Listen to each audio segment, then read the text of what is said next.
বাংলা আবাস যোজনার দুর্নীতির অভিযোগ, ব্যাংক অ্যাকাউন্টের বদলে টাকা অন্যত্র, কালিয়াচকে রাজনৈতিক চাপানোতর।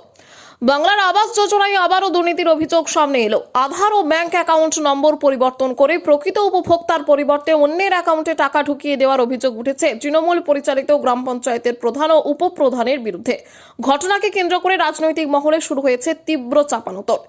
ইংলিশ বাজারের পর এবার অভিযোগ উঠেছে কালিয়াচক ৩ নম্বর ব্লকের চরি অনন্তপুর গ্রাম পঞ্চায়েতে। অভিযোগ, ট্যাব কেলেঙ্কারির ধাঁচে আধার নম্বর ও ব্যাংক অ্যাকাউন্ট নম্বর বদলে আবাস যোজনার প্রথম কিস্তি ৬০,০০০ টাকা অন্য এক উপভোক্তার অ্যাকাউন্টে পাঠানো হয়েছে। প্রকৃত উপভোক্তা আদুরি মণ্ডল জানান, মোবাইলে টাকা প্রাপ্তির বার্তা দেখে তিনি ব্যাংকে যান। সেখানে গিয়ে জানতে পারেন তার নামে বরাদ্দ টাকা অন্য একটি অ্যাকাউন্টে চলে গেছে। পরে বিভিন্ন দপ্তরে খোঁজখবর নিয়ে বিষয়টি নিশ্চিত হন তিনি। এরপর ব্লক দপ্তরে লিখিত অভিযোগ দায়ের করেন। আদরি মণ্ডল ও তার পুত্র রমল মণ্ডল সরাসরি অভিযোগ করেছেন, এই দুর্নীতির সঙ্গে এলাকার উপপ্রধান জড়িত এবং প্রধানেরও মদত রয়েছে। অভিযুক্তদের বিরুদ্ধে কড়া শাস্তির দাবি জানিয়েছেন তারা। যদিও চরি অনন্তপুর গ্রাম পঞ্চায়েতের উপপ্রধান শ্যামল মণ্ডল অস্বীকার করেছেন যে এলাকায় একাধিক ব্যক্তির ক্ষেত্রে এই ধরনের সমস্যা সামনে এসেছে, তবে তার বিরুদ্ধে ওঠা দুর্নীতির অভিযোগ সম্পূর্ণ অস্বীকার করেছেন তিনি। ঘটনাকে কেন্দ্র করে এলাকায় উত্তেজনা ছড়িয়েছে, প্রশাসন বিষয়টি খতিয়ে দেখছে বলে জানা গিয়েছে। ঘরে এসেছে, আমার টাকাটা মেসেজ আসলো, আমি টাকা তুলতে গেলাম তো টাকা নাই, অন্য নামে পুনাধরির নামে টাকা ভরেছে, জানি না তো কি কারসারি করেছে। আমার সবই মিলে গেছে, প্রধান উপপ্রধান মিলে কি কারসারি করেছে জানি না। আমার টাকা আমি খুঁজতে যাই, টাকা আমার নাই। বলছি আপনার মতো আরো কারো হয়েছে এরকম? হ্যাঁ, আরো অনেক কেউরি হয়েছে, ওরা তো গুরুত্ব দেয়নি।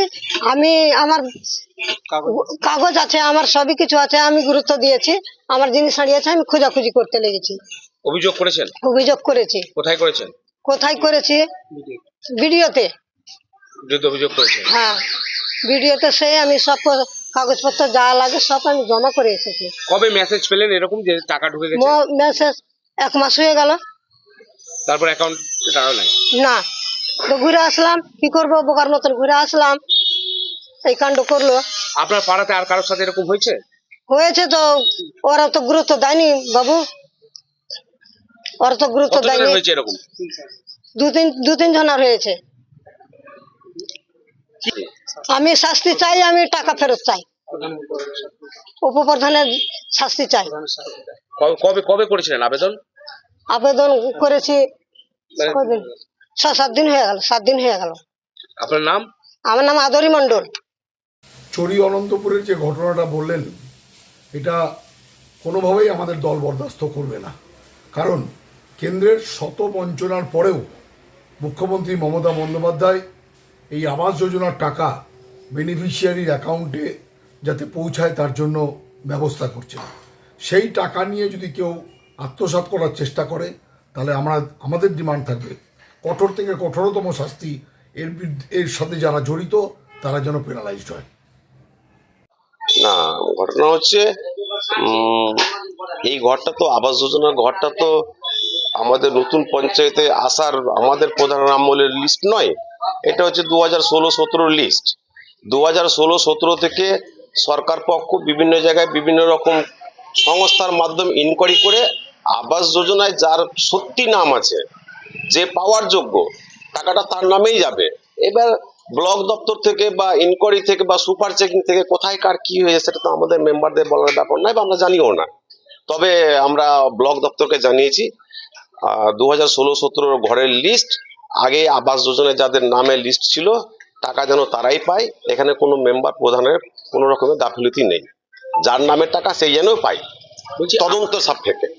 আদরি মণ্ডল নামে একজন বয়স্ক মহিলা। আদরি মণ্ডল কেন, আমাদের চরিয়ন্তপুর অঞ্চলে 5-7 জনের এরকম আছে, ব্যাংক হোল্ডও আছে।